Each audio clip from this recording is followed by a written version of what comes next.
I have a question. I have an answer. What's your tabs looking like right now? See what I got here. Open them up. All right, everyone. Welcome to your favorite game show, brought to you by Nerd at the Grapevine podcast. We've got Tiny here with Tiny's Terrible Tabs for your soft open. Yeah. So the first tab is the bearded reedling. It's a little birdie. It's very round, and it does the splits. Yeah.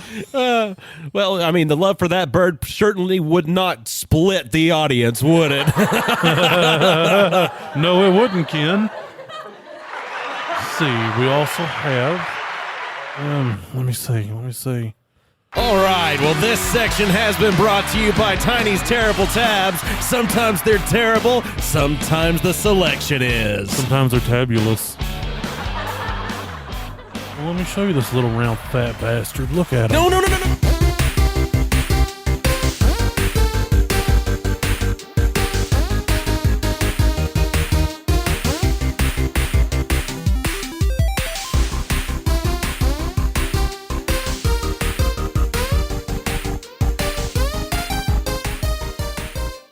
Hey everybody, I'm Dane Holland. I'm Austin Shazam Pfeiffer. I'm Marcus, I'm Electric Man. And I'm Austin Tiny Zent. And we are Nerd It Through the Grapevine, the podcast where four best friends gather weekly to talk about our favorite parts of past, present, and future nerd culture. And the present involves presents because it's Crimbus time, everybody. This will be coming out on the Wednesday before Christmas, yes? See? Yes. Okay. And maybe there are some of you out there that have a nerd in your life that you haven't got them a gift yet, or you've got them some gifts and you just haven't completed your gift buying.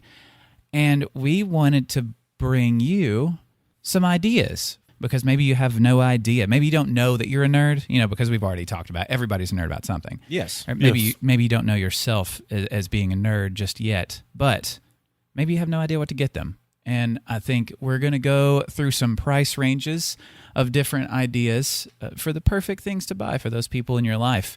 And I think it couldn't be at a better time because, well, you better get to it because that 2-day shipping, I don't think it's happening anymore. Oh, no. I ordered things yesterday. Yeah. Which, just to put a little perspective on what day this is the 18th. None of it comes in before the 29th that I ordered. Before the end of the year, basically? Yeah, I get it before the year ends, but it will not be in time for Christmas. I waited too long, and I thought I still had plenty of time. That's fine. Just give them a picture, like whatever it is. Just have a picture printed of the thing. Yeah. It's coming. It's yours. Yeah, it's like, here, this is what you're getting. You get the surprise when you open the box. And here's the proof that I didn't order it today. Yeah. See, See, You got a timestamp on there. It saves you a little bit of heartache. exactly. And I think it would be best to start at the lower end of things, at the budget level, at the maybe stocking stuffer, or maybe you got to bring a small gift to a work function to where it's like everybody spends, $5-10 or whatever, just bring a little something so we can give it to somebody. And I want to know what you guys have kind of come up with for that budget cheap option, because the first thing that I thought of, and was something that I have owned many of in the past, and our longtime listener Jessica also has a room full of them. Her and her husband do. They're Pops, the Funko Pop little figurine. And they're called Pops because they represent different things from pop culture. They are from everywhere from the Friends TV show to cereal mascots to superheroes, Star Wars. It's got anything you could think of that's in pop culture, it's there. Metallica Pops. Yes, Kiss. I Kiss believe has some as well. Pops. So Coca-Cola Pops. yeah. Polar Bear Pops from Coca-Cola. And there might be just some random one that makes you think of that person, even if it's something that they don't themselves collect. It's just something that when I see this character, I always think of you. So even if it's not something that they specifically would buy for themselves, it's still a nice little cheap gift because they're around $8 to get someone to say, hey, when I see this, I think of you. They even have blank ones that you can customize yourself, so you could actually turn the person that you love into one of these pop figures. Yes, and I think there are other services online that will create, they're probably not actual branded, unless it's like an Etsy store, because I'm pretty sure there are plenty of Etsy artists that can make a custom pop, send them in a picture of this person, and they can make a custom one of them. But that's a lot higher price range. But I mean, I would probably put that around maybe $50 or so if I were to just guess off the top of my head, just for the amount of time it takes to do it. But I think pops are they're something that I don't think they're as popular as they were back whenever they were at their height. But they're still just something that doesn't take up much space, and it's cheap, and it's nerd related most of the time. Yeah, and it's one of those things, like, it's collecting for the sake of collecting a lot of times. You're collecting the characters that you like so you can let them be present with the continuation of your collection. It's all your favorite stuff, just stylized in this art form. So, there are people that used to collect the pops for more of the resale value later on, and for how much can they, because I can remember going to a Comic-Con with you, and I was always on the hunt for the original Captain Marvel pop. Not Shazam, but his original, like, Captain Marvel. And they exist. We found one. It was in a bag, and they were still charging like $400 for it. It was a lot of money. So it's just like some of the resale value for a little bit of those things was so driven and so high for so long. Now it's bottomed out. So the collector's value of everything isn't as much as it would be like actual, like, sentimental value. Yeah. Because to have these collections in this stylized art form, it represents like a piece of art in your house in the first place. Yeah. So it's awesome. Plus, you can get it for cheap. It's art representing other art. Yes. Yes. And it's cool to have like an action figure that's very detailed and stuff, like a 6, 7, 8-inch action figure, and then have the little pop version of it in front of it. It's just a neat little chibi style, big head. Most of them are bobbleheads. There's some older ones that aren't, but I think most of them made now are bobbleheads. So it's a bobblehead and a cute little thing that represents a neat little fictional character or real life character, depending on what it is. And that's in the price range of anywhere from like what, 10 to 20? No, 5 to 10. They're like $8 if you get a new one. 8 to 12 depending on where you get them. But that's if you get a recent one. But like if you're looking for a classic one, they're still a lot of money because they're so mass produced now compared to whenever they first came out, which they still made a bunch of them then. But as most collectibles, the first range of something coming out is usually worth more because there are fewer of them, and the longer they've been around, the fewer there are in good condition, which is why with comic books, very old comic books are expensive, especially if they're, first appearances of different characters and stuff, just because you're not going to find them in good shape anymore because back then they weren't worth anything. I mean, they were so cheap to buy in the first place. They're just pieces of paper with fun pictures on them. So people didn't really treat them like the collectible that we all know them as today. Yeah, I'm looking at 2 originals right now on the shelf in front of me here. That is Shazam #1 from DC and Shazam #2 from DC. And up in the corner, you can see how much they cost, and that is 20 cents per comic book. So yeah, you can go get a 20-cent comic book if you'd want to in that price range too. Well, yeah, if it was not like if it was the 60s. Yeah, buy an RC Cola, a moon pie, and a comic book for 50 cents. And some penny candy. What'd you guys find did you guys find anything between that kind of 5 and 10 cheap area? I think that a majority of mine were kind of depending on if you can find them on sale. And this is just based off of personal experience, and that's apparently something that people watch on because through the Instagram reels and the Facebook stuff, you see like these videos of this guy that goes around garage sale hunting and like thrift store hunting and so this isn't either of those things, but it's just like he has that personal knowledge of it, just like I have the personal knowledge of if you have a nerd in your area that is like, I need to buy this person a gift, buy them a polypropylene. It's hard to remember. Polypropylene. Tarp. Practice sword. A practice sword? They make weighted? Yes, it is weighted and balanced the same way that a blade would be, but it is durable enough for you to actually have clash combat with somebody. That's the same material that they use to make your clear lightsaber blades that are smashable against each other, except it's a different variation because polypropylene comes out black. It's not dyed. That's just the color it comes out. Okay. Where yours is more of a transparent color whenever it's dyed. So durability is very similar to that, but they've got those made by Cold Steel. and that's one of my favorite knife brands. And whenever Cold Steel makes something, they made like an entire bat out of one. It's in the several $100 range of stuff, but it was called the Brooklyn Smasher. It was like an indestructible bat for protection. So how much are the swords? Brand new out the box from the company, they're $29. Oh, yeah. So that's you super go cheap. to Smoky Mountain Knife Works, catch them on a clearance sale, and you are paying $9 to $12, $15 for a practice sword that can actually be durable, be weighted, and have clashable battles. They have a katana style, a medieval style, and like a Viking style. Why do we not have a trunk full of these right now? That's what I'm saying. I don't know how often. Do you know how many times we could have had epic battles in the yard? How many times do we drive Instead, to Smoky we were Mountain playing Knife Works? Cinderfoot. Jesus. True. But yeah, I mean, just Smoky Mountain Knife Works is one of my favorite things about the retail nature of Gatlinburg.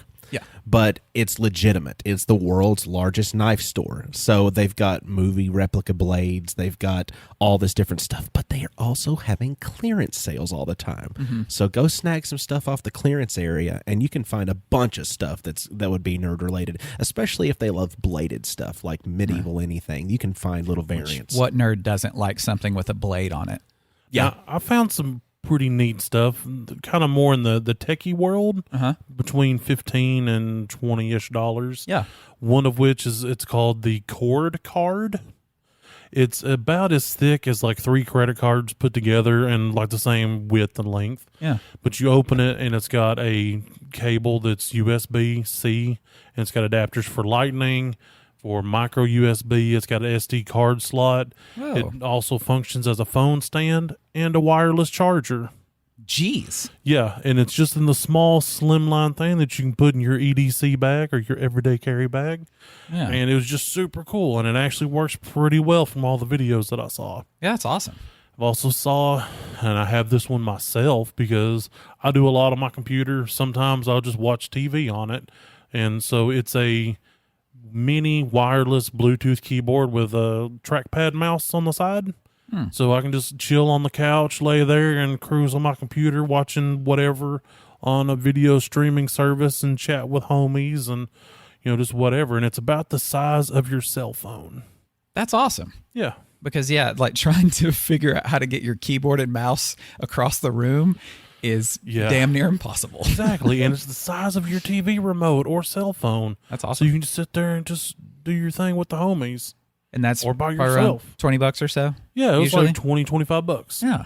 I mean, they can get up there when you get the, the nicer ones and stuff. Yeah. But that one, it's great. That's just a good gift of, I know this is something you maybe didn't even know existed. So Yeah. here's- I mean, it here's a works neat with thing. tablets, your cell phone, your desktop. cool. I had to buy a dongle for it to work with my desktop. Of course. Since, it didn't Bluetooth Yeah, I don't very have well Bluetooth. like it was. I don't so- have Bluetooth on mine either. I mean, mine does, but it sucks. Oh, yeah. So I had to donkleize it. No dongle I've gotten has worked. So they are all so crappy.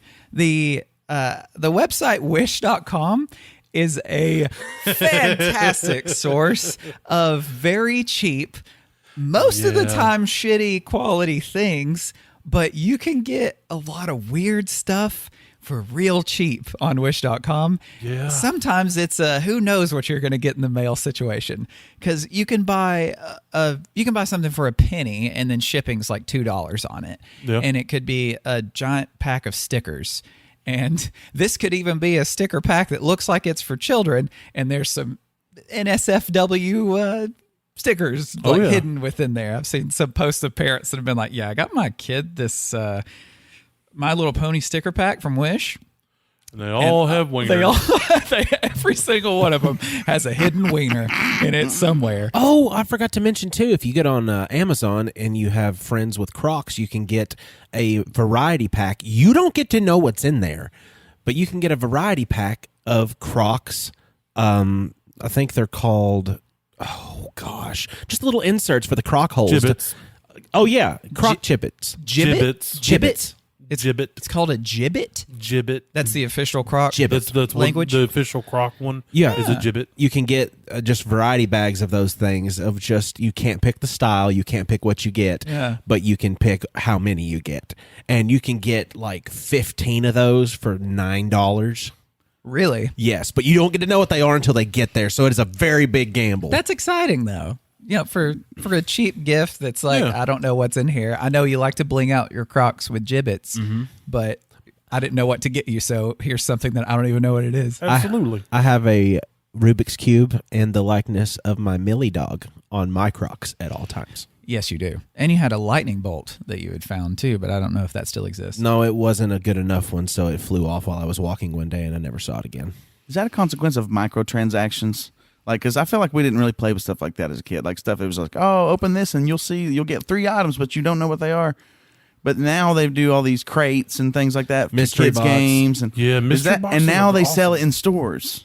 I think It's originally... so weird. I don't like it. Originally, the idea of the mystery box, I believe, was to get rid of overstock, because you've got all these things that no one's buying, and they're just sitting in your stock room. So it's like, wait, we can make a mystery box to where someone's like, oh, I want to get this Superman pop. And they're like, yeah, but this mystery box could have that Superman pop in it. I want the It's like Super Mom. one one. in Super 10 Mom million pop, yeah. chance. Yeah, exactly. It's like the Peter Griffin, like, okay, well, you could either have this boat or a mystery gift. And he's Right, like, right. well, the mystery gift could be a boat. So I'm Yeah. going to get that. Exactly. Like, that's a lot of times that's what you're getting with these mystery boxes. But Right. but I think it's mainly That's what I'm saying. It's overstock that they put deceptive. together. It's Yeah, deceptive. but I still like them though. Yeah, well, it's Right, tough I to get it. do. I get it. Yeah. I get it. I get It's a it. fun game. It's right? like if I went into a comic book store in Murfreesboro the last time me and my friends were up there, and they had just stacks of different style mystery boxes. They had some over by the comics / action figure area, then some like anime ones, which I don't care about those. That's great for the people that do. Yeah. You know, and I bought 3 of them because I'm like, who knows what's in them? It could be something super cool. I found a couple of kind of neat things, but to me, I was buying the experience. Right. Yep. But I've also had really good experiences. Like one of the websites that I frequent for EDC gear is called LA Police Gear. Yeah. They've got just a little bit of this and that, like survival-ish and pocket trash, you know, like fidgety things. And Back when I was law enforcement, I used to go to LA Police Gear and online and get all my BDU equipment, all of my awesome pants. Just because you go into the LA Police Gear stuff and you're getting those actual tactical pants, those ones that are, you know, to go along with your Class B uniforms, everything like that. But they're like a quarter of the price of the typical brands like 511 that are just like the North Face of police gear kind of thing. Yeah, and even their own brand is pretty decent. Like my current EDC bag is one of their branded bags. But every now and then they do the mystery boxes, and I've had good experiences with that. I've pulled out cool pocket knives, and you also get some crap in there too. Right. But a lot of times the way they justify the sale of the mystery boxes is everything together, all, you know, without any of the items being on sale, what its MSRP for every item in the box is normally more than what you're paying for. Yeah. So it's like pay $30 for this mystery box, but there's $40 worth of items in it. Right. And you might only want $10 worth of what's in there. But like you said, it's this experience of buying a mystery. You know, exactly. It's a gamble. It's a gamble, and it can be fun. Yeah. But they've also, a lot of companies have taken that idea of overstock, which is what the comic book stores are doing. Right. Because if they could sell those individual items quickly, they totally would, because they can make more money altogether from those things probably. But they also know that eventually- people will buy it for the Yes. experience. Oh, though. absolutely. Because it's a great idea. The group that I was with in Murfreesboro, we bought like 10 of them bastards. Oh yeah, and that's So- how they're getting, like, how they're selling the stuff, because the thing that was cool inside of it, you normally wouldn't buy it and the other things that you didn't Right. care for, right? Exactly. But most people aren't caring for those other things either. So it's a really smart thing for the companies to do, especially if you like the experience of the gamble. But other companies, what they've done, like with Funko, and we mentioned the Pops, something that they've done is they have monthly subscriptions to where, or bi-monthly or whatever, to where there are specific items that are only available from that. Like Loot Crate, I think, was one of the first ones ever. Yeah. That were popular, at least within the nerd realm. Yeah, I think it was the first. And it was a monthly or bi-monthly thing to where you get a mystery box. You don't know what's in it. Sometimes they're themed, Yeah, I they, think, they would give you some kind of a theme ahead Okay. of time. So you could decide so if you didn't what, want it. Yeah, exactly. Okay, So you cool. know what realm it was in. Yeah. Like if you wasn't into anime and this month's was anime, you'd be Right. like, just put me on hold for this month. Yeah, but the next month's like medieval or something, Right. and you're like, yes, I'm down with that. You know? Exactly. So with those, most, if not all, the items in that are like specific to that loot box. Like if you don't buy that loot box, you will not get it anywhere else. It's impossible to find it. So that adds to this collector mindset of, okay, well, I'm a collector of this thing. Let's say it is anime, and there's a specific anime character pop in a certain position or wearing some kind of garb that's not on any other pop. The only way to get it is there. So they're going to be more rare than other ones. So the value of it could be eventually worth way more than what you're buying it for.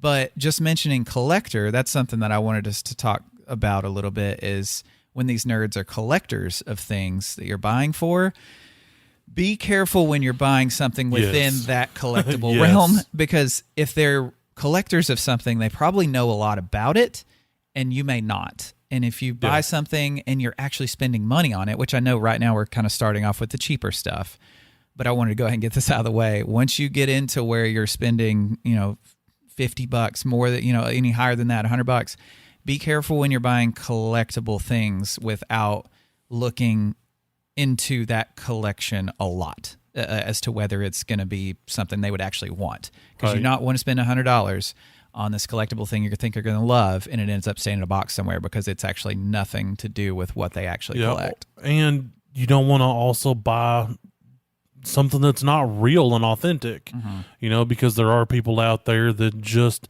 make a thing look like another thing, but it's not really that. So it's one of those things that you'd have to have some kind of base knowledge about. Yeah. Because, it could just be a letdown for you and them, because it leads to an awkward position of, well, they got me this thing because they love me, and I don't want to tell them that they way overspent and bought something trashy. Right. And you don't want to hurt Granny's feelings when she Exactly. bought you the wrong monster truck. Or is that a specific thing? Did you get the wrong monster truck one time? Yeah. Oh, dang. Yeah, Beans. I wanted the one that looked like a tiger, and she got me the one that looked like a rat, and I told her it was Did the she wrong even love one. you? Yeah, I told her it was the wrong one. The dad made me feel like shit about it. He Yep. said, hey, you really hurt your grandmother's feelings. You made your granny cry. I liked the off-brand Power Rangers. Oh, those They were were always cool. cool. Yeah, I would just add them to the team. Yeah. Just like make a whole new crew from somewhere a else. new universe of Yeah. your own. Like they would have like all these off-brand names too. Like I remember getting some of these at like Shoe Carnival and stuff in Nashville. Whenever Power Rangers was all the hype, you get like Space Police, Yeah. Color Force, Which there's a big difference in when we were younger and getting these off-brand toys of stuff, because we didn't have the internet, so these cool things were just cool things that were different from what we're normally used to, but they're still kind of like it. Like when I got G.I. Joe, or what did we end up naming them? Army Fellas? Or something? Something like that. When I got Army Fellas, to me that was just as cool as a G.I. Joe, because it did the same thing. And I'd never seen G.I. Joe. I didn't care. And if I had seen it, it'd have been very few times. But now, like even younger kids, they have so much information involving that thing they're crazy about. Like my nephew, he's crazy about Star Wars, but he knows Star Wars. Like he knows it to a T. He showed me a lightsaber that he got from Galaxy's Edge, and it was a Plo Koon lightsaber, and I love that character. And I was like, is that Plo Koon's lightsaber? And he's like, how do you know that? Because he knew that was Plo Koon. And he's super young. And me, when I was super young, it's just a cool lightsaber. It could be a knockoff, it Right. wouldn't matter. It's just a cool lightsaber. But this obscure character from the Clone Wars, and who appeared in the prequels or whatever, but didn't even have voice lines in the prequels, like he knew who that character was. So it's something weird, like generation-wise, even now, younger people who love a certain thing, if you go off-brand with it, they might not be as excited about it as we were when we were younger. He's into the deep lore. Yeah. Exactly. as it should be. Right. Well, and that's a good point. Like going back to what Tiny said, you're buying an experience. I try to buy gifts like that for my nieces and stuff. Sometimes it's, you're the boring uncle that bought me a book. But it's like, okay, if I'm going to take a gamble on some like mystery box, I'm just going to gamble and hope that you one day will read this. Right. And then, that's an experience all there. But plus, we live in an adaptation world now, so everything's adapted. Plus, I mean, some movies are even so big that they get novelizations. So it's like, make the kids read, dude. Make them read. Make them be creative. Make them, like, get them an art set. Or, those little... what are those things where it's like you get all these plastic pieces and you put the pencils in and you spin it around and it like makes all these cool like designs. I forget what they're called. Swirly whirly gig. Yeah. That's what like it is. I know what you're talking about. Swirl arts, or Yeah, that sounds right. or is that a Swirl art. spirograph? Spirograph, yeah. Yeah. Those things are cool, and that's age dependable. Some kids are not going to like that, But there are tons of cheap, like art is something that you can get cheaply. Like, I mean, the younger, the age dependent thing again, because you don't want to get like super cheap acrylic paint that, someone that likes to paint is going to have, because they're not going to use that. Right. But to get a kid interested, I use Apple Barrel, and I am not ashamed. Apple Barrel's fine. And that's the cheapie. It's the Walmart cheapie, but there we are Wish.com Walmarts. acrylics. Well, okay, I'll give you that one. Yeah, you start painting, and the next thing you know, your painting eats through your table. Yes. See, careful. And when you're getting this kind of stuff for people, a simple Google is all it takes. Like with Apple Barrel. Smack it! Yeah, Daddy. Apple Barrel acrylic paint, you can look that up and be like, okay, people who actually paint, what do you think about this? And some are going to be like, yeah, it's fine. You can maybe add a little water to it, and all of a sudden it's just like any other. But there are some that you're not going to want to deal that with.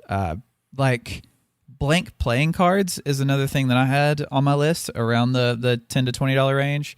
Because if you've got somebody that likes to make stuff, like me, I want to make board games. I like just making things. If you've got somebody that likes to make stuff, blank playing cards are really useful for that, because it's something we can even use on the podcast. Like if we want to make up our own little game, that we play, or if someone's doing proxy stuff for even Magic the Gathering. We don't talk about that. That's illegal. Not if you don't sell it. Just as long as you're not selling it, these things can be stand-ins for other items. Like any card that's sleeved, if you put a blank playing card in it, it can replace it. Let's say you have a board game to where you've got the cards sleeved in it to where you can't see the backs, and you've lost a card or a card's gotten ripped. These blank playing cards can be something you insert in place of that to where now you've got a fill-in for this card.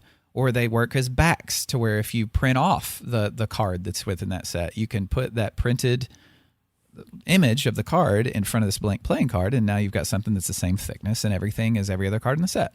So blank playing cards, I think, are really good for someone that's creative and they just like making stuff, and they're nerds. Like you can always find a use for those. Well, you also have to take into consideration the things that they like to create. Yeah. Because you can always get, like you were saying, you can get them things in that realm. Mm-hmm. Like I'm working on some Gaslands cars still. I've got a bunch of them made, and I've got a bunch more to make. So, paints and random plasticky bits. Even give me your plasticky trash bits. If they look sharp or pokey, or I can make it look like something that'll murder somebody, I want it, and I'll glue it to my cars. And that's free. And free stuff. What price range are we sticking into right now? Are we getting in? This is like a 25 and under kind of thing. Okay.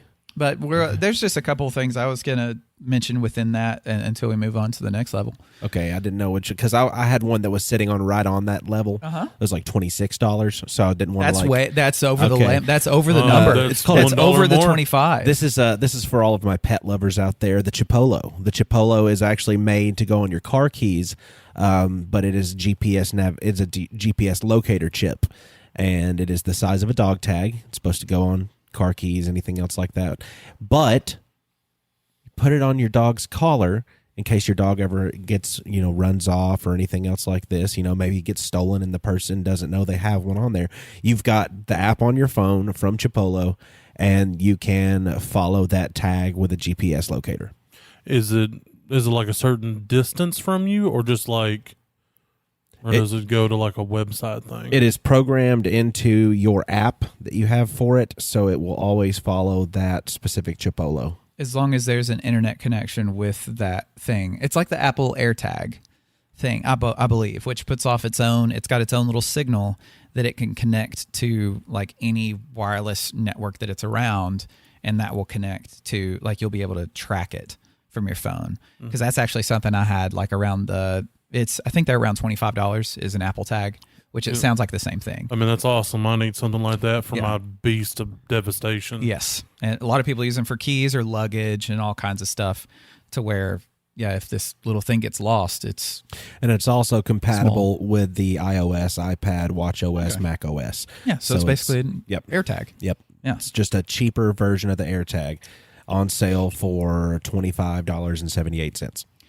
Speaking of something to carry around with you, a traveler's notebook is something that I love. And I actually bought the Japanese brand Travelers brand one whenever I was first looking all of them up, because it was the best one. It was the one that everybody wants. So when I bought it, it was very expensive.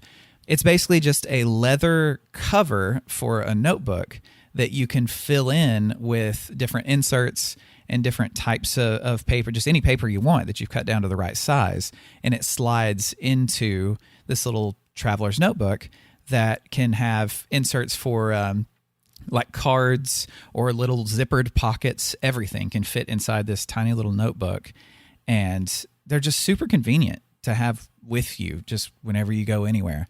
And it's just like any other, notebook. But for a spiral notebook, there's not many things to where you can insert into that notebook where I want to keep.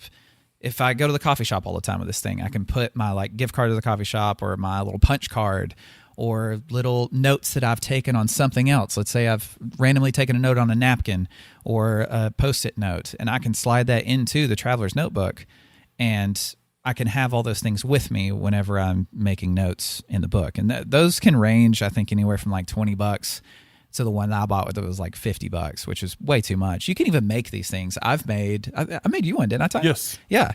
Like, you can make them. So if you want to even go cheaper than buying someone a traveler's notebook, and this goes for a lot of gifts too, like looking up how to make them, sometimes you can make something for a fraction of the cost, and it's got that neat little I made this feeling to it. Yeah, it's like I was thinking about you, and I made this for you because I love and appreciate you. For a lot of people, at least a lot of people that you know well and care for, spending time on something for them is going to be worth so much more than whatever money you could spend on the thing. So if this idea of this notebook is cool to you, just go to whatever craft store you have nearby. We have a Hobby Lobby, and you can buy just a little strip of leather and go online and find out the measurements of what a traveler's notebook is. And they're so easy to make. You just get a little bit of rubber cord and feed it through the inside of this little like leather sleeve, basically. And now you've got a traveler's notebook. You can put even the legit inserts that you can get, and you can get knockoff ones on Amazon that go into these things for super cheap. And that's just a neat thing that's really easy to make. And also, if you just don't feel like making it, it's not that expensive to buy either. But most nerds have ideas constantly popping in their heads for something, right? I mean, like a D&D campaign, or someone told you about a show or a something, and you didn't want to make a note in your phone, or the notes in your phone just get lost to time. Sometimes it's nice to have just a notebook to jot down this kind of stuff. Yeah, and don't use your best friend for that, because a lot of times it comes in forms of ideas, and then he just makes you feel like you're a dumbass. Yeah. What are you talking about? Like, hey, man, this water pick idea would be a really cool idea for a gift. That's when, although to be fair, you know why. I was like, huh? The water pick is on sale on Amazon for $29 right now, and it is a unique, gadgety way to make sure you remember to floss your teeth. Yes. I don't understand what's bad about that. No, it was just when he walked into the room, I had smelled that he had been drinking coffee. That's it. I had smelled that he had been drinking a lot of coffee. So he peed. So as soon as he walked into the room, I smelled this coffee smell, and I was like, how much coffee did you just drink? And he was like, well, that doesn't matter. This is the idea. So it was very funny, just for the moment. Yep. But yeah, gadgets. Any little gadget. I love gadgets. Because I would honestly love to have something like that, like a water pick, because who wants to floss their teeth, Really, I mean, it's something we don't think about. Nobody. Nobody wants to floss their teeth. It makes your terrible. it always makes your gums bleed, and I try to floss Because we frequently. don't floss. I try to frequently now, and I'm always bitching about the same thing. My gums are bleeding. Yeah. So my water teeth pick. are so close together that only water can pull out that crud. Well, have I got the product for you? That's what I'm saying. I need a backup water pick because mine's dying. The speaking of little gadgets, there are like dice with something that are super cheap. Yeah. You can get a dice set for next to nothing, or you can get. They run that spectrum. They bruh. do. They go from next, like you can get some for like $2 on Wish. Oh yeah. Or you can buy custom ones for hundreds of dollars if Well, you want. you can to. also get a D20 the size of your head for almost $1,000. So I Yes. mean, they literally run the spectrum. Dice fit in every single category that we're talking about, but specifically around that $25 range, they have rechargeable LED dice. Yeah, those are cool. that I want to cool say as hell. They are so cool. They come in a little case, like a little hard case that is a charger in itself, and the dice all fit in their little specified little spots in it. And when you roll them there, they light up of the numbers on the dice. It's just super cool. I just hope they're not biased to one area of the die. Right. If they actually waited to where Right. the That's my the only mechanism that's the side only of it. thing that keeps me from buying a set. But they are cool. How many people in this squared circle that you Squared circle. Yes, just like a wrestling ring. How many of us like coffee? Anybody here like coffee? Marcus, do you like coffee? Yes. Hold on. Does it make you happy? Most days. Do you want do you want a variety of coffee, like just hot coffee, or do you like cold coffee sometimes too? I mean, very rarely do I want cold coffee. You could ask me the question. Dane, Yeah. you love some cold coffee? Yeah, I like cold coffee sometimes. You like cold coffee? Tiny, what about you? You like some cold coffee sometimes? Yes. Okay. Well, for $27.99 on Amazon right now, you can get an iced coffee maker where you can make your own cold brew coffee just by putting the coffee into its special filter it's got in the middle of it, filling it with water, putting it in your fridge, and letting it sit overnight. And you wake up in the morning and you've got cold brewed coffee. But Nice. that's just not ice in it if it's in the fridge. Well, then you said iced coffee. Well, you don't even have a fridge. That's refrigerated coffee. I'm waiting on my landlord still. I can't help that. I want a fridge. I don't have an ice maker. We do. It's just broken. Yeah. Like Tiny's fridge right now. There's a fridge conspiracy happening Yes. within our lives. But instead, now he keeps stuff in there to keep it warm because it's insulated. No, I'm thinking about just dragging it out and laying it in the street. it's a good idea. Hey, whatever works, man. Anything to catch his attention. Yeah. Something personalized that you can get, because personalized things are really neat to get sometimes. Play mats, if a person you're buying for, plays any kind of trading card game. Play mats are something that you really want to have because it makes your cards easier to pick up off the table, and it also keeps them clean from whatever's been on the table. And it's just nice to have the specified area for your cards for whatever game you're playing. But you can get personalized, like custom play mats. I think there are a lot of people on Etsy who print them. You can get them from some places on Amazon, but I think they're kind of hit or miss as far as quality goes. But that's usually around, $25-$30 to be able to get. You can even get a really funny picture that has them or has like photoshopped them, I don't know, giving Weird Al a hug, and put that on a playmat and get it to them, because anyone that plays card games cannot have enough playmats. Truth. Just like anyone that plays D&D cannot have enough dice. Exactly. And dice bags. Yes. Now, for the $30 to $50 range, there is a website out there called Hero Forge. Oh, yeah. You can get on there if you play D&D with a loved one and they've got this one character that they, really enjoy. It's their favorite one. You can get on there and customize a miniature for them to use to play. You can, for extra money, have it painted, or you can paint it yourself, or they can paint it themselves, or whatever. But you can model that figure after their character. Different poses, different features, hairstyles, clothes, you name it, you can do it on there. This was years ago, even before we started the podcast. Me and Austin and his wife, my girlfriend, we play board games a lot together. So I went on Hero Forge and made a character that looked kind of like all four of us, for each of us to use whenever we play board games. Like, even Monopoly, instead of using one of the things it comes with, you got a little person that looks like you. Yeah. Like Austin's has a guitar in their hand, and they look like Shazam, kind of, and they're holding up a guitar like an axe, to that be able really to use cool. as a weapon. And mine's got a big dice in one hand, or a big die in one hand, and a book open in the other one. And it's just a neat little thing to where there's so many, even more options now than years ago. Because like you said, you can get them pre-colored, or painted or whatever, because I think they print them in the different colors. Like they've got the awesome printers, or they hand paint them. I think there's they different have people that options. hand paint them. Yeah. Because you can sit there and choose the colors. Like I want them to have a blue jacket, yellow pants, orange hair, and a blue beard, and you can see a visual representation of what you'll get. And you can choose different materials. Always get the upgraded plastic. Don't get that cheapy plastic. Yeah, it'll break pretty It's easy. terrible.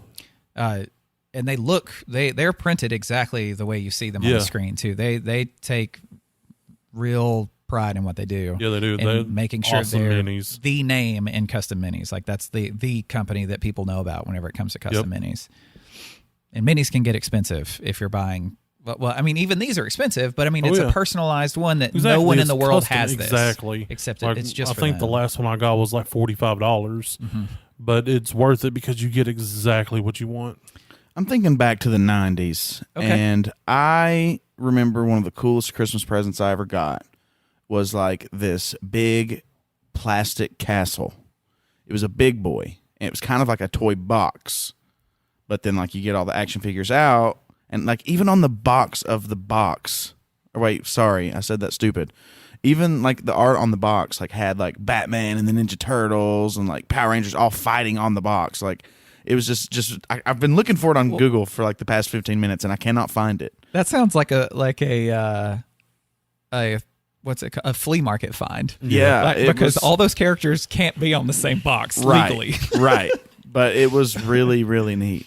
And I'm sitting here trying to look for it. And I'm seeing some other castles I used to have from the 90s that were cool, but I can't find that one. But that's a cool idea. Just because, kids nowadays, they have all kinds of different things that they're into, like different shows, different universes. And so just give them that one. I don't know. It's a unifier. It makes you be able to play with all of them in the same space. Right. Yeah. Or at least in my little imagination it did. Well, plus it's just I don't know, like the whole idea of like a toy box is like a cool idea for some reason right now. Well, storage in general, if you know something specific this person collects or is into, storage is huge, because whenever you are these people that have 30 sets of dice, me and Tiny, you run out of places to put them, kind of. Yeah, and you kind of want to display some of them. And then you've got the ones that you like to use all the time. So I've got this specific like zippered little case that's got these rows in it to where I can put those sets, the ones that I use most with me.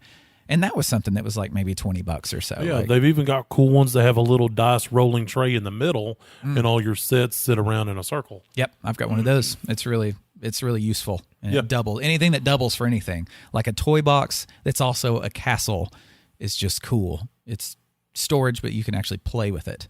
You can even get source materials for your D&D playing buddies that like to DM and things. The rule books, the expanded universe books, that's also a good option around the $50 price range. Just make sure you have you've snuck a picture of all the ones they have. See what they have. Yeah.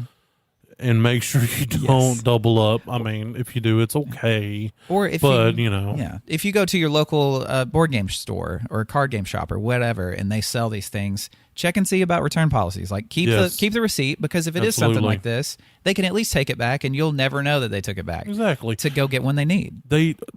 I know that's a little higher up. I'm gonna have to save that one. Yeah. Well, we'll be there soon. Yeah. A bidet. Yes. A bidet. And now, yes, I laughed at your water pick, but this is the butt pick. It is the butt water pick. Yes, it is. They even come in traveling. You can get a traveling bidet that is either hand operated or battery operated. Incredible. They're awesome. And this is a life-changing thing that I don't care if you don't even feel like the person you're buying for is a nerd. If they don't have a bidet in their home, get one. Yeah. For $50, Austin and I changed our lives. here at home. You- All you- because Tiny's like pumping us up about these Well, things. it is life changing, honestly, to not ever worry about if your butthole is actually clean. You're washing it every time you use it. Exactly. Tushy, that's a bidet company. If you want to sponsor us, Please. we will accept that sponsorship. I'd be so happy to be sponsored by a Yes. bidet company. Oh, We already have the cleanest bungai, but we'll have even cleaner with fancier ones. I don't know if that's plural for bungus. Yes, but we're using it. definitely plural. We know that you come here to listen to nerd stuff and farts, but also remember, sometimes with a fart comes a friend, and that's where Tushy comes along. That's where Tushy comes in. Yay! Oh, we Man. run. Gross. It wrote itself. How is having a clean bungai gross? Yeah, it's the opposite of gross. Yeah, opposite. Marcus. What, do you just smear it and call it clean? Yeah, are you sitting over there with burn marks? You got burn marks in there, Marcus? Itchy. Very itchy. That's because you don't spray the stain away. Much like with D&D being a tabletop game, there are thousands of board games out there. And if you know someone that loves board games, just straight up going and buying a board game, you're like, hey, this is a board game. You like those. Don't do that, because there's so many that they're just going to sit there and just gather dust. No one's going to care. They're never going to play it, not even once. But if you really want to get this person a board game, there's a website called boardgamegeek.com. And there are forums upon forums upon forums of people that will be so happy to help if you just want to take the time of going, hey, the person I want to give for is they're interested in these things. I know this is a game they play and they love. Like, what is something that is around that area that you think they would like? And they'll be so happy to give you ideas of different games that you could get the person, because the board game community, people that are really into it, just love to help one another out and to get people. One of the best things about loving board games is getting people that don't normally love board games into board games, because that's just gathering people into that. I mean, it's kind of a niche area ever since video games came along, but that physical interaction is going up, like it's being a lot more popular nowadays. So if you want to get a board game, just use some kind of resource like that will help you pick something out, because there's just too many. There's too many options just to go get one and hope they like it. Because if you're spending around $50, you don't want to waste that. And did you know that you can get a Stan Lee autograph for like $50? No. Yeah, because like he's the most influential name in comics history, but his autograph is really cheap because he signed so many things. He loved being able to do that for people, and there are thousands upon thousands of his autographs out in the world. And as long as it's not like a comic issue that's got like a really popular, there's a really popular issue, like a first appearance or something, then you can get something as simple as just a photo of him with a certificate of authenticity. Make sure there is always a certificate of authenticity whenever you're getting any kind of autograph of anybody, because you go on eBay and you don't know what you're going to get. Yep. People will forge signatures all day long. But with Stan Lee, you can spend as little as $50 and find just like an authenticated picture. And that's a funny little fact, too, because on Pawn Stars, they had that same kind of issue pop up where they had like a first appearance comic that was expensive, and the guy was thinking that he was going to get just so much money because it was also autographed by Stan Lee. Mm-hmm. And the guy who came in to authenticate, of course, authenticate the signature and da-da-da, they brought him in and he said, oh, yeah, this comic is worth, and he's getting into the price. And he said, and with the added autograph, and he added like $100 to the price. Yeah. And the guy was like, huh? He's like, yeah, this guy has signed so much stuff that it's kind of no consequence that there's an autograph on it. Yeah, I think what I'd read was any comic that like Stan Lee has autographed, if it's not an important issue to the masses at least, it adds like $40, I think, to the price of the comic. So if it's just a random issue that he signed, it's not even that, it's a epic thing to own as a nerd. Yeah. But if we're you're not downplaying having a Stan Lee signature not by at all. any means. We're downplaying those that just want to resell the cool thing. Yes. Like none of us really do that. Like we get things because we enjoy them. I don't get something because I'm like, this is going to be worth so much money, I'm just going to resell it. Right. But yeah, that's Stan Lee's one that He's the most epic name in comics history. And for as little as $50, I think average, you're probably looking closer to 100, but there are options I found online just today browsing for like $50. Let's move up to 100 and above. Ooh. That's getting into almost like that fantasy range. It's getting wild, but I'm going to start on the lower end and go with Cameo, because Cameo is a website that you can go on and have stars and famous people record messages, like personalized messages for you or someone you know. So you can get on Cameo, which I think they even have an app that you can download to make it easier to search it. But you can see if there's a star that they like from a certain show or movie or anything. There are even stupid influencers, which if you're into that, whatever, don't want to yuck your yum, but yuck. But there's so many different options. And I was just looking just under you can do it by budget as well. So like under $150 For $69. Yeah. You can get a cameo from Big Ed from 90 Day Fiancé. Incredible. Throwing that out there. Mick Foley is $150. Colin Mockery is $150. Okay, but get to the heavy hitters. Tommy Chong is $150. I said Big Ed. I'm talking about Sir Gary Busey right now. How much is How Gary much Busey? is Gary Actually, Busey? Gary was on there for a long time. Let me I don't know see. if he's still on there though, because I think we Gary looked it up. Busey, $395. Yep.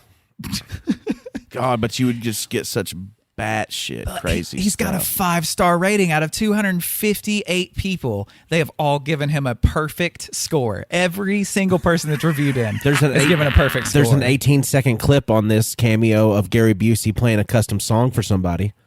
If you're going to spend over $150, please know that this person is obsessed with them, because Gary Busey, as funny of a joke as it is, if I knew you spent $350 to try to make me laugh with Gary Busey saying, "Hi, Dane, I'm an idiot," I'd be upset. No, what it would be him playing just a few seconds of a melodic chord on a guitar and him making sex noises. And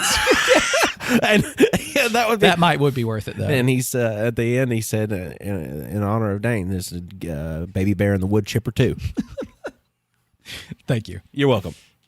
YouTube Baby Bear and a Wood Chipper, and you'll see Austin singing a wonderful song. Not from just back in the day. Austin, but like Babyface, like young boy Austin. Mm-hmm. Just if you've never listened to Baby Bear and the Wood Chipper, you should now. Go, hurry. No, but finish this episode first. For $25, you can get a cameo from Cal Quarty. What are they from? Harry Potter and the Prisoner of Azkaban. Look, it's not a name I'm familiar with. I'm not That's saying so it's cheap. weird. I'm just not familiar with it. But maybe somebody that's their favorite random Exactly. character. Their favorite random guy that nobody knows Some who it is. people and they like- would just lose their mind. Yes. You can over also get- $25. You can also get for $125 this guy with these crazy eyes. Sold. Yeah. Sold. Worth Also from every Harry Potter. pocket dollar. I don't want to say his name because I don't want to Get another one. bash this fellow.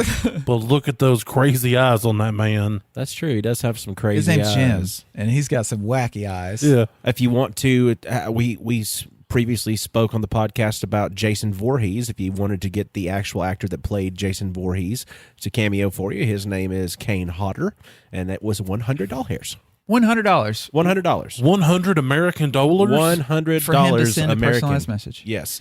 Or for $169, you can have Michael Rosenbaum. Yay for us Smallville fans. Inside of you podcast. Yay. Getting a little bit more money than that, Hot Toys by Sideshow Collectables. If you know the person loves action figures and you want to get them the nicest one that they would have in their collection, as long as they don't have a whole bunch of money to blow on collectibles all the time, you can spend anywhere from like $150 to $800 for a Hot Toys action figure or statuette.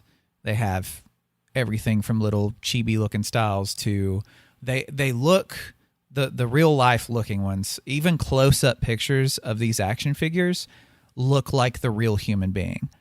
They have so much detail and personal sculpting within each figure that it looks realistic. Like people that do a lot of action figure photography.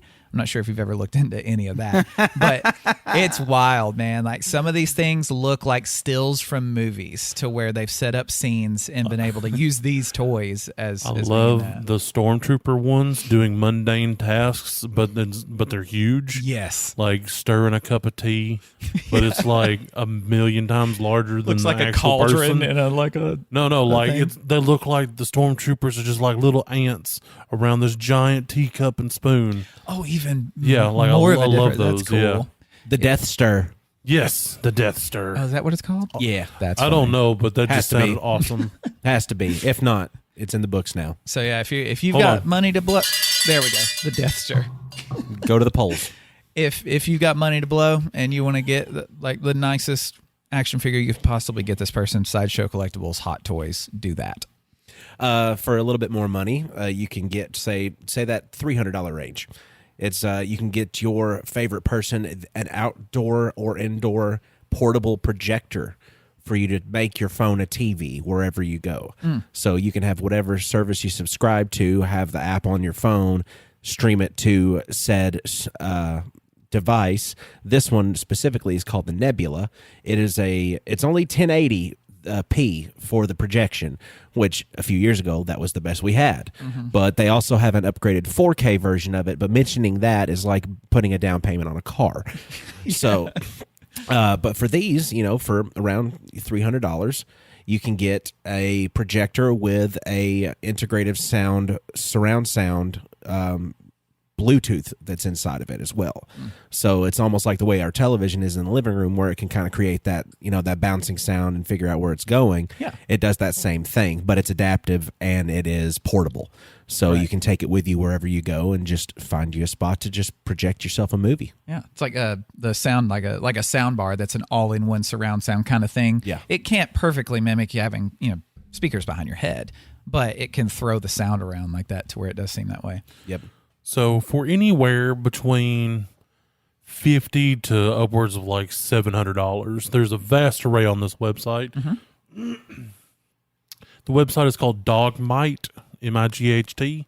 They do D&D and tabletop accessories, dice storage boxes that can be done to mimic various classes within the game. For the old school gamer that's, kind of old school, kind of not, they have these things called character tablets, which it's a wooden thing that you can put your dice in and a pen and a little notebook, and the actual plastic front is a character sheet using a specific type of marker. They can put all their stats in on there, so it's everything carried in one contained unit. So those convenient. those run around $75. And if you really love somebody and really want to spend big monies, you can get the customized DM screens. Ooh, You yeah. can boot. You can boot. You can boot. You can boot your own personalized things on the inside of the screen, so it can actually go for any TTRPG. It can be Starfinder or what have you, and it's all custom engraved on the front. So it can be as expensive or as cheap as you want, and you can get them their own custom thing. Speaking of being able to carry D&D stuff with you, like in one contained thing, if you're in a D&D group and you have a DM that you all, and sometimes if you've got a group that meets consistently every year, sometimes the group will pull together some money and buy a gift for the DM because they've put in all this work to So provide much you work. with this fun game. Without them, you wouldn't be having it, period.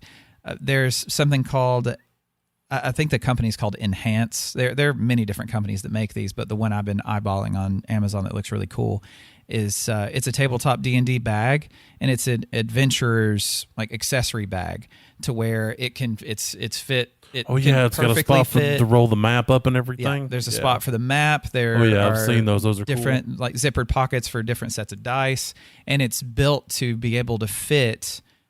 This one says 4 to 8 books, like of the D&D books. It's specifically made to fit those within it, and they've got some that's got like a dragon scale look to it with actual like dragon scale texture for like $150, and a bunch of different colors.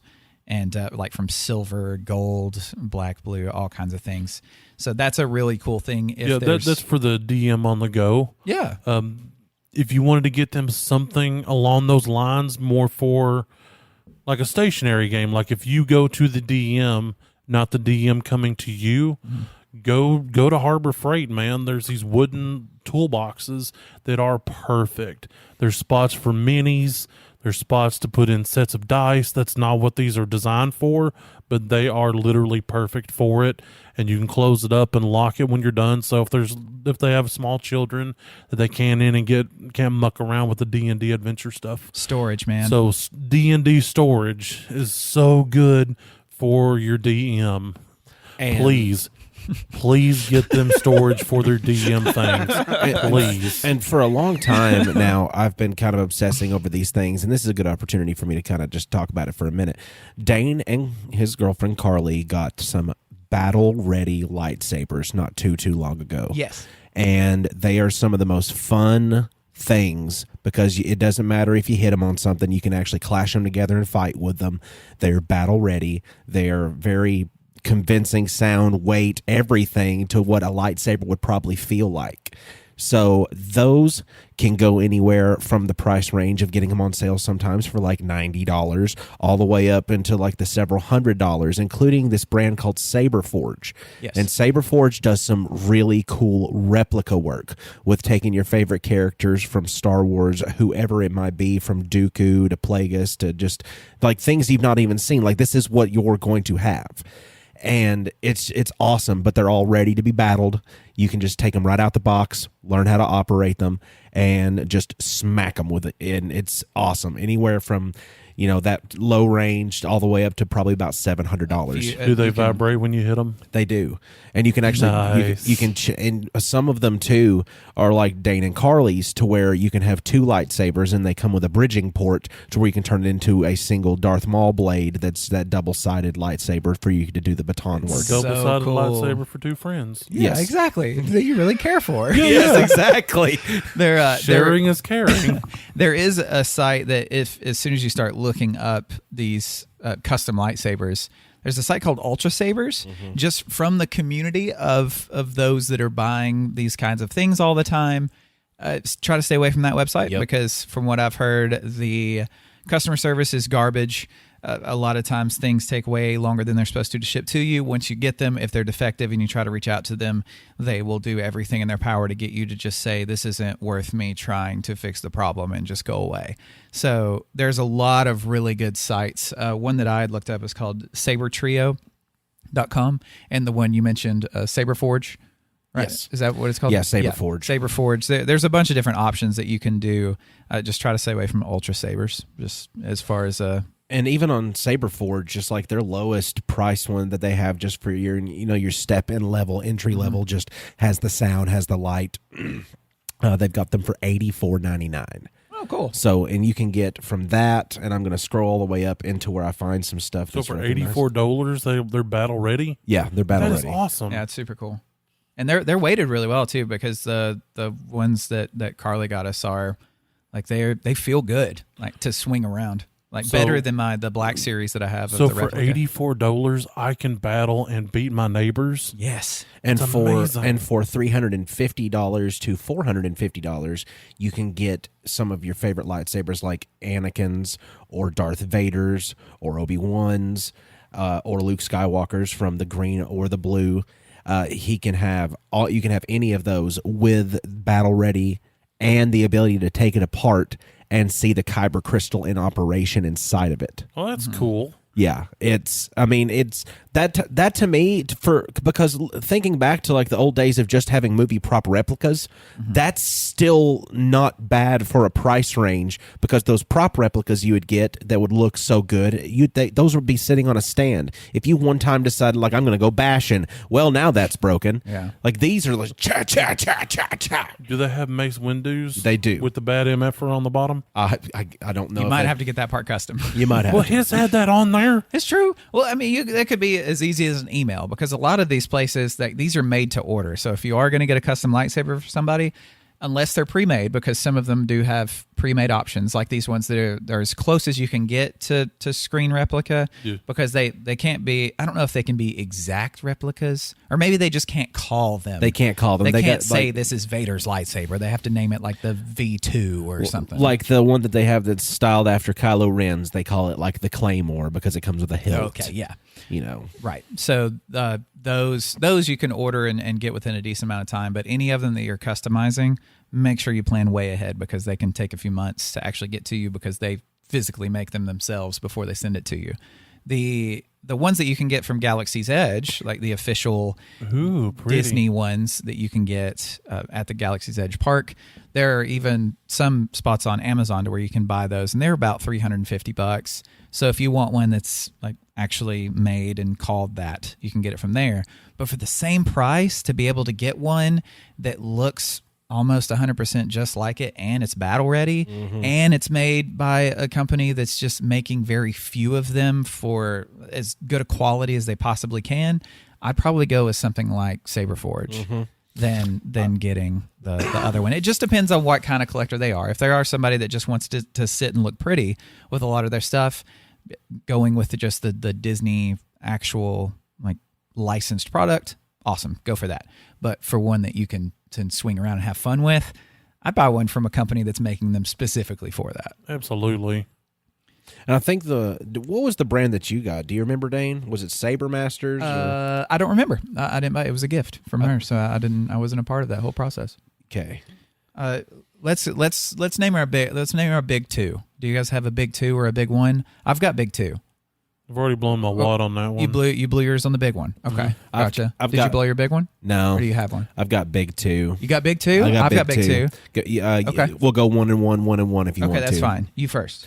My first one is, and they're both going to be from the same thing. They're both swords, but I'll talk about the first sword. The first sword is a 17th century replica sword that is what they actually based the design for Arya Stark's needle off of for Game of Thrones. Even though it looks like a very unconventional sword by how small and how flimsy it might be, no, they're made very strong, they're very stiff, and they were designed to be a counter measure for the rapier, which was the most popular sword at the time. They were quicker, they were stabbier, and they weren't as easily bent and broken.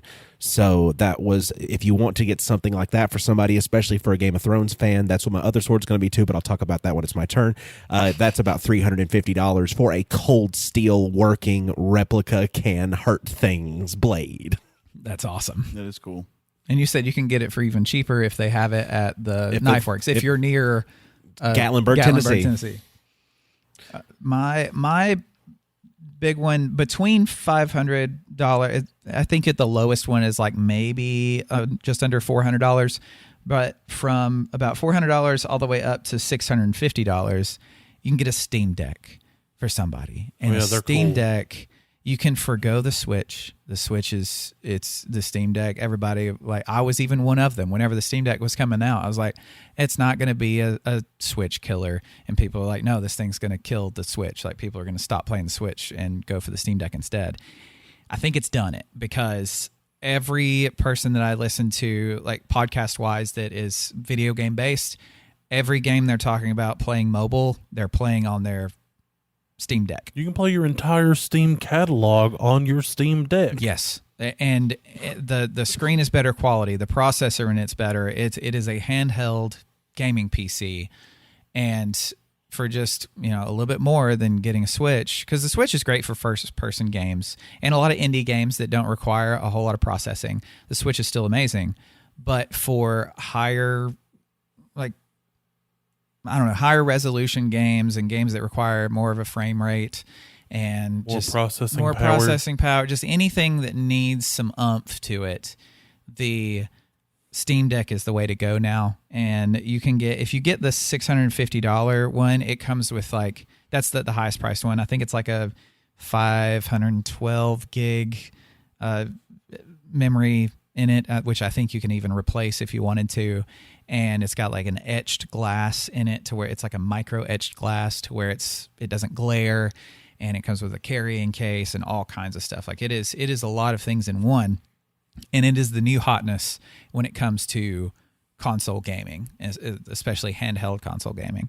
And you can even get a dock for it for like, I don't know, $25 to $50 for a dock to where it docks just like a Switch would to your TV, and you can play your PC games on your living room television. I've actually gotten my paws on one time. How'd it feel? One of my friends have them. It's pretty great. It's a little on the large side, but for a lot of the games that you can play on it, be it Ark or the example of what I was playing was the Final Fantasy VII Remake. Like, it was beautiful. It was immersive.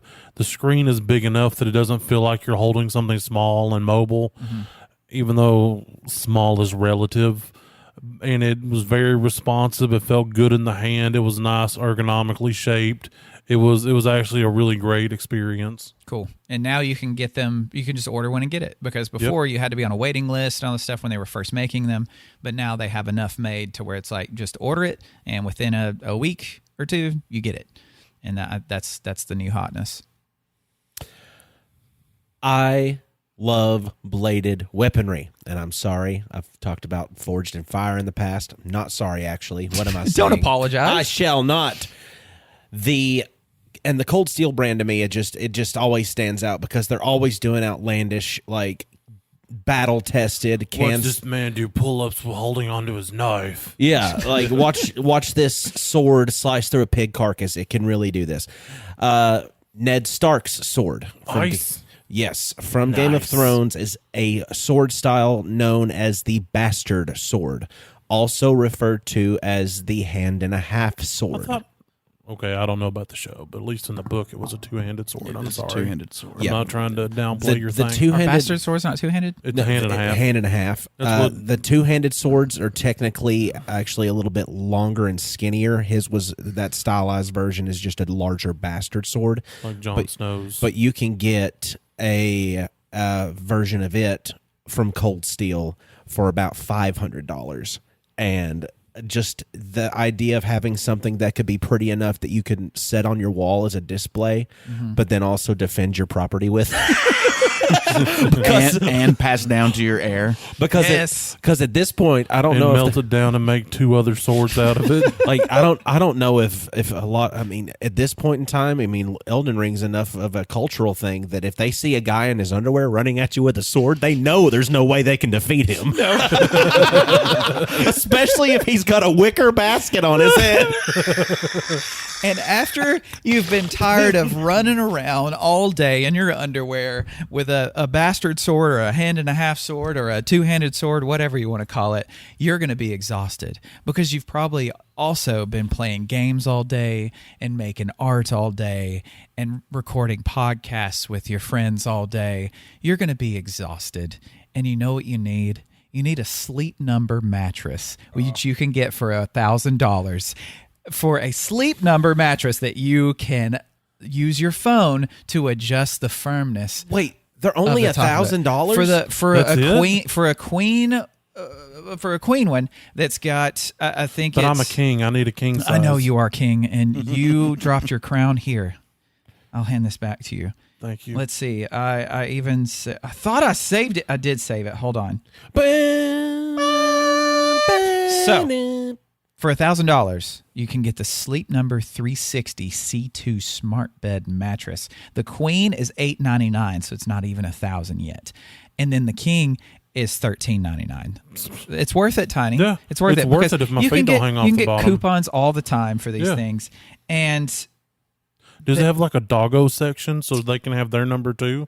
I wish, but you don't want your dog having a number 2 in the bed. That's an expensive mattress for your dog to shit on it. Yeah. Look, all of my mattresses have protectors. You can get a protector add-on, I believe, for $220. Worth it. Do it. Totally Always worth get that protector. Absolutely, especially if you're spending this much for a mattress. Yeah. But it's 8-inch height with a 2-inch comfort layer on it.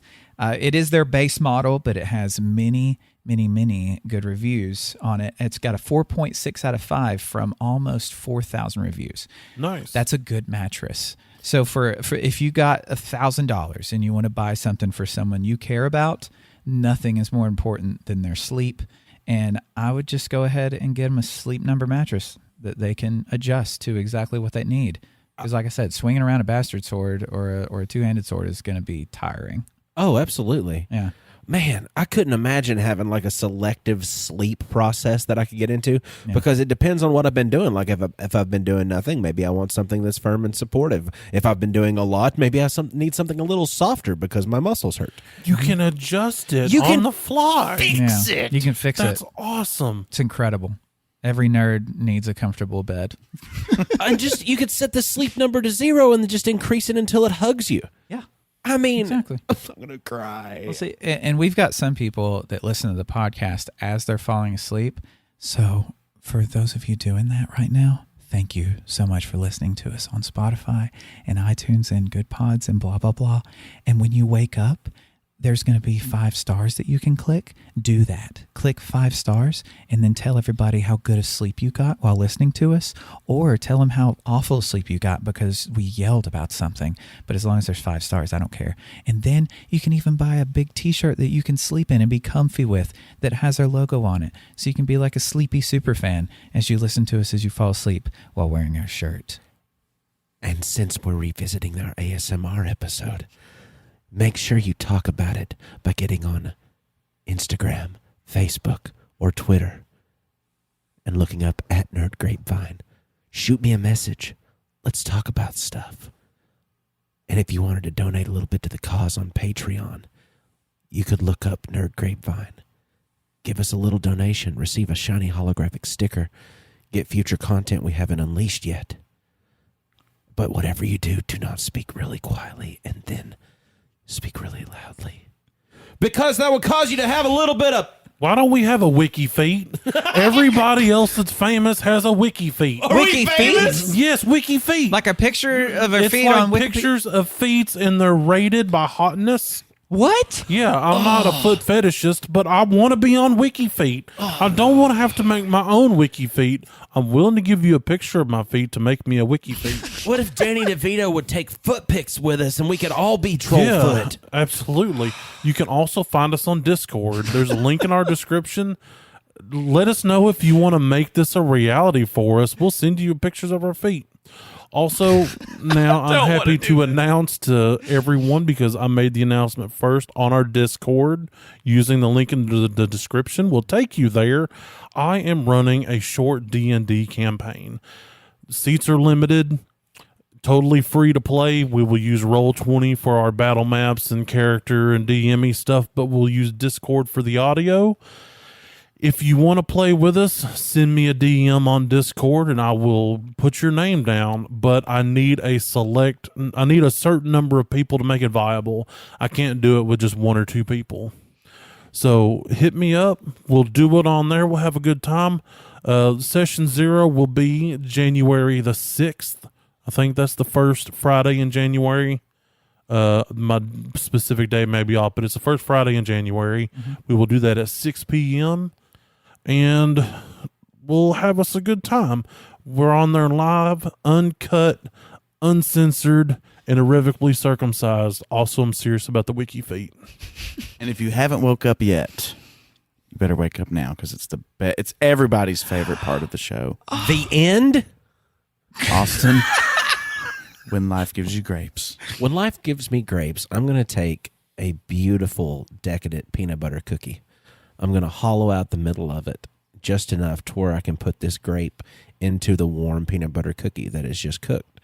And then I'm going to lay the grape into the peanut butter cookie and dust the whole thing in sugar. Just let it just glisten the top of the peanut butter cookie and the grape. I will reach up with the grape cookie in my hand, put it gently to my lips, kiss it, and then shove it up my ass. He found a way. I always wanted to eat the cookie until that.